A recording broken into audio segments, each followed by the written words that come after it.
দর্শক বন্ধুরা, শুরু করতে যাচ্ছি আজকের নতুন আরেকটি ভিডিও। দেখেন, আজকে চলে এসেছি সেলন্দা বাজারে, সেলন্দার ভাটায়। এই দেখেন, জুম করে দেখাচ্ছি আপনাদেরকে, এই যে ভাটা। তো এই ভাটার ইটগুলো বৃষ্টিতে কেমন নষ্ট হয়েছে একবার দেখেন। তো দর্শক বন্ধুরা, দেখতে পাচ্ছেন ইট কিন্তু সারি সারি কেটে রেখেছে। আর ইটগুলোই দেখেন কি অবস্থা, একবারে ইটের নাম্বারগুলো এবং সব কিছুই কিন্তু মুছে গেছে। আর এই দেখেন, বৃষ্টিতে একবারে মোট ভেঙে গেছে। দর্শক দেখতে পাচ্ছেন, এই যে সারি সারি কিন্তু কাঁচা ইট এভাবেই সাঙাল করে রেখেছে। কিন্তু দুঃখের বিষয় যে ইটগুলো একেবারেই নষ্ট হয়ে গেছে। দর্শক বন্ধুরা দেখেন, চতুর্পাশে কিন্তু ইট সারি সারি করে রাখা হয়েছে, কাগজ দিয়েও কিন্তু ঢেকে রেখেছিল। তারপরেও কিন্তু বৃষ্টিতে একবারে মনে করেন পুরো ইটগুলোই কিন্তু এভাবেই নষ্ট হয়ে গেছে। দর্শক দেখেন, কত টাকার জিনিসগুলো এভাবেই নষ্ট হয়ে গেছে। প্রত্যেকটা ইটই কিন্তু নষ্ট হয়ে গেছে। আর এই দেখেন ইটের নাম্বার, আর এইদিকে কিন্তু ইটের নাম্বারগুলো একেবারে মুছে গেছে।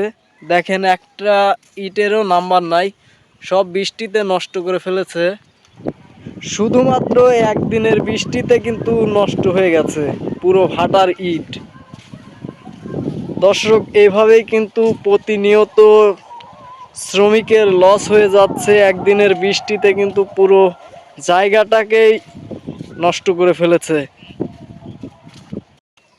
দর্শক, প্রতিনিয়ত কিন্তু আপনাদের সম্পূর্ণ ভিডিওগুলো দেখাবো, তো চলে আসেন। এইদিকে দেখেন, পুরো জায়গার কিন্তু কাজ বন্ধ হয়ে গেছে, কারণ আজ 2 দিন ধরে বৃষ্টি হচ্ছে এখানে। তো এখানকার জায়গাগুলো কিন্তু প্রত্যেকটা ইটই কিন্তু নষ্ট বললেই চলে।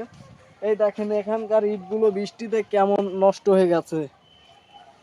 ছিল আমাদের ভিডিও। আর ভিডিওগুলো ভালো লাগলে আমাদের চ্যানেলের পাশেই থাকবেন। তো আপনাদেরকে আরও কিছু দেখাবো, আমি এখনো ভিডিও শেষ করছি না। দর্শক, যে গাড়িটি দেখতে পাচ্ছেন, এই গাড়িটা কিন্তু ইট টানা হয়, কাঁচা ইটের মাটি টানে বালু দেওয়া হয়।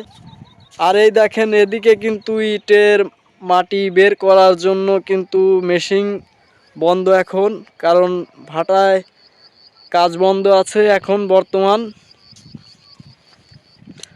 তো দর্শক, এই ছিল আজকের ভিডিওটি ভালো লাগলে চ্যানেলটি সাবস্ক্রাইব করবেন এবং বাংলা চিত্র টিভি ইউটিউব চ্যানেলের পাশেই থাকবেন। ধন্যবাদ সবাইকে।